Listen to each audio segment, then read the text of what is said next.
बरेली में सियासत गर्मा गई है। आंवला सांसद नीरज मौर्य ने प्रदेश सरकार पर सीधा हमला बोला है। बरेली में all India institute of medical sciences AIIMS की स्थापना में देरी और गौशालाओं की बदहाल हालत।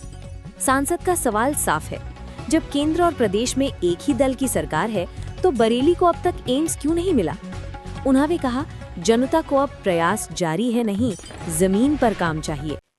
एम्स की स्थापना से पूरे मंडल को बेहतर स्वास्थ्य सुविधाएं मिल सकती हैं, लेकिन सालों से सिर्फ आश्वासन।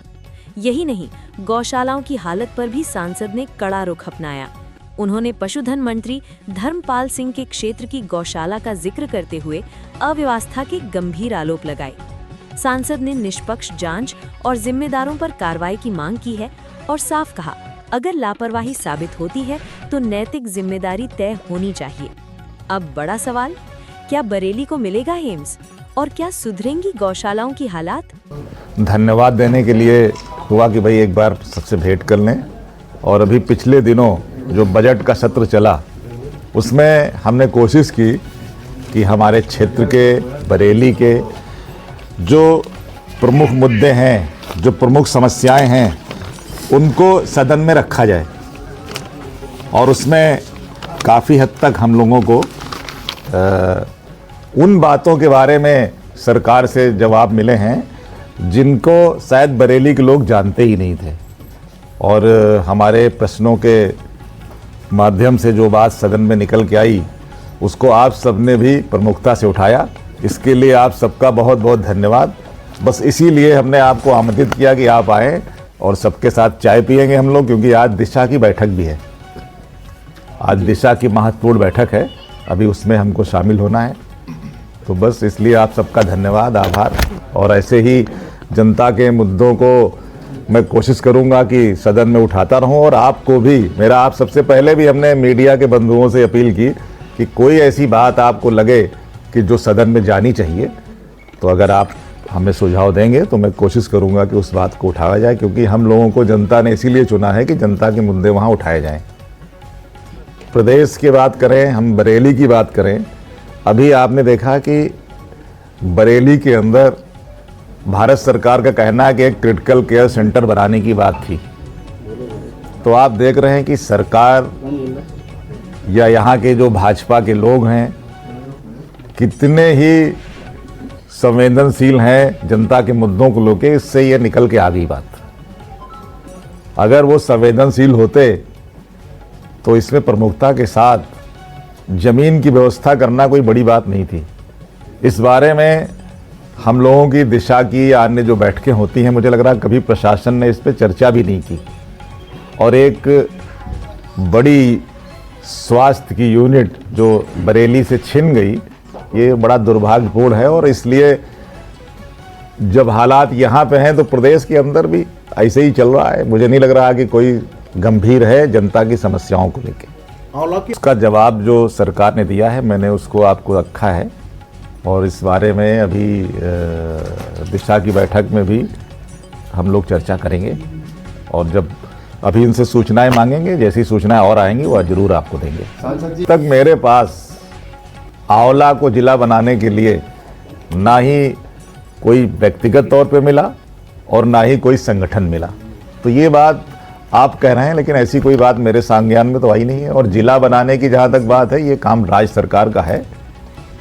इसमें मुझे लग रहा है कि as a member of parliament अगर बात आती है तो मैं राज्य सरकार को कह सकता हूँ, लिख सकता हूँ।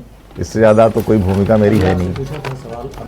विपक्ष की भूमिका क्या होती है? विपक्ष का काम है कि सरकार की जो गलत नीतियां हैं उनकी आलोचना करना और सही सुझाव देना, यही तो काम है विपक्ष का। तो लोकतंत्र में अगर ये चाहते हैं कि विपक्ष की बात ना सुनी जाए, विपक्ष को दबा दिया जाए, विपक्ष को ख़त्म किया जाए, ऐसी नीति के साथ ये काम कर रहे हैं। और इसीलिए उत्तर प्रदेश में 24 में जनता ने इनको दूसरे नंबर पे आए हैं और आने वाले समय में और नीचे जाएंगे। ये यूजीसी का तो शायद कोर्ट से प्रतिबंध लग गया है जी, लेकिन अभी सरकार ने तो उसको वापस नहीं लिया ना, प्रतिबंध ही लगा थे। देखिए, यूजीसी पे जब कोर्ट ने रोक लगाई है तो मुझे लग रहा है कि अब सरकार का उसमें भूमिका नहीं रह गई। और बाकी सरकार ने उसको लागू किया था, उन्होंने किस मंशा से लागू किया था ये तो वही जाने। लेकिन हमारी पार्टी का, हम लोगों का व्यू इसमें यह है कि अगर कोई ऐसी नीति बनती है तो उस नीति में ये सुनिश्चित होना चाहिए कि किसी निर्दोष के साथ कोई कार्रवाई ना हो, और अगर कोई दोषी है वो किसी भी जाति वर्ग धर्म का हो तो दोषी के साथ तो कार्रवाई होनी चाहिए।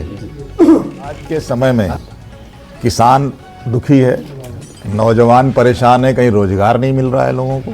हमारे पास कितने लोग आते हैं नौकरी के लिए रोज, अभी लोग आए थे सुबह, मैं लोगों से मिल के ही आ रहा हूँ, कृपको में फ़ोन कर दीजिए, फला जगह फ़ोन कर दीजिए। तो लोगों को रोजगार नहीं मिल रहा है, और महंगाई कितनी है ये शायद आप हम सभी जानते हैं, कितनी महंगाई है इस समय। और जो किसान है, हमारा कृषि प्रधान देश है, हमारे यहाँ की अर्थव्यवस्था ही कृषि पे आधारित है, और किसानों को उनके फसल का एक तो उचित मूल्य नहीं मिल रहा है। की जो तमाम समस्याएं हैं, उन समस्याओं पे सरकार से मांगे की हैं।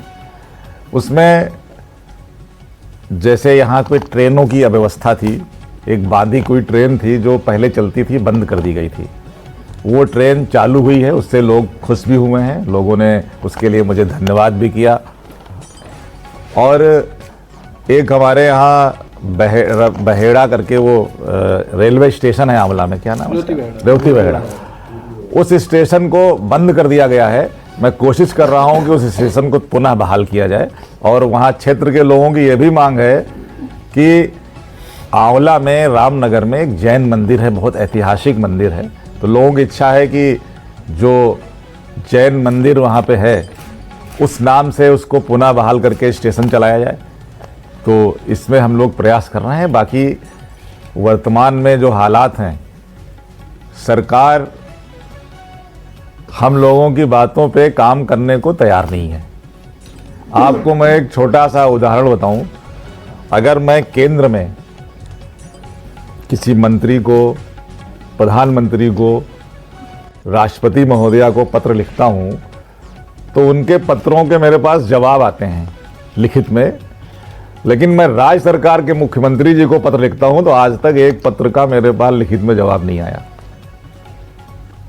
अब आप इससे समझ सकते हैं कि सरकार कितनी गंभीर है हम लोगों के। और सांसद के पास विपक्ष में रहते हुए हम जनता के मुद्दे उठा सकते हैं, सदन में बात रख सकते हैं, और मैं समय समय पे जैसे जो भी मिनिस्टर हैं मैं उनसे मिलता रहता हूं। जैसे मांग उठाई, अभी यहाँ के जो राज्य सरकार के मंत्री हैं वो भी कह रहे हैं मैं प्रयास कर रहा हूं। अब डबल इंजन की सरकार है, वो सरकार में मंत्री है और वो कह रहे हैं हम प्रयास कर रहे हैं, तो मेरी ये मांग जारी रहेगी। और बरेली को अगर एम्स मिले तो मुझे लग रहा है ये पश्चिमी उत्तर प्रदेश के लिए एक बहुत बड़ा काम होगा। और मुझे लग रहा है सरकार को जब भाजपा के जो जनप्रतिनिधि वो भी कह रहे आना चाहिए, हम भी कह रहे आना चाहिए, तो समस्या कहाँ है? तो इस तरह के जो काम है उसमें लग रहा है ये लोग जब फंसते हैं तो मुंह से बोल देते हैं, लेकिन आगे कोई प्रयास नहीं करते, मुझे ऐसा लगता है। मैं तो वहाँ गया था। इसके अलावा ये तो मुद्दा ही है, आपको बताऊं, पीएम केयर फंड से बरेली को लगभग 1000 से ज़्यादा वेंटिलेटर मिले हैं। उन वेंटिलेटरों की क्या हालत है जरा एक बार आप लोग इस पे थोड़ा अध्ययन करें, जाएं, समझें। क्या बरेली में जिसको वेंटिलेटर चाहिए सबको मिल रहा है क्या आज? हाँ, पीएम केयर से आए थे, लेकिन ऐसा जानकारी मिल रही है कि वो काम ही नहीं कर रहे हैं ढंग से। इसका आज संज्ञान में लिया है। आज इस पे हम और डिटेल में अभी कमेटी में बात होगी, बैठक में। मैंने लोकसभा के अंदर नियम 377 के तहत प्रश्न लगाया है। मैंने सरकार से ये मांग की है कि पूरे भारत के अंदर गौवंश को संरक्षण देने के लिए एक आयोग क्यों न बना दिया जाए। चूँकि अभी सरकार का जवाब आया नहीं है, लेकिन मैंने ये मांग की है। और मैंने ये भी लिखा है कि आंवला के अंदर जो गौशाला बनी थी, उस गौशाला में लगभग 25 गौवंश अभी पिछले दिनों मर गए। अब ये हाल उस क्षेत्र का है जहां के मंत्री इस विभाग के सर्वे सर्वा हैं, कैबिनेट मिनिस्टर हैं, उनका वो क्षेत्र है। तो आप सोच सकते हैं कि पूरे देश के अंदर क्या हालात होंगे। सर जी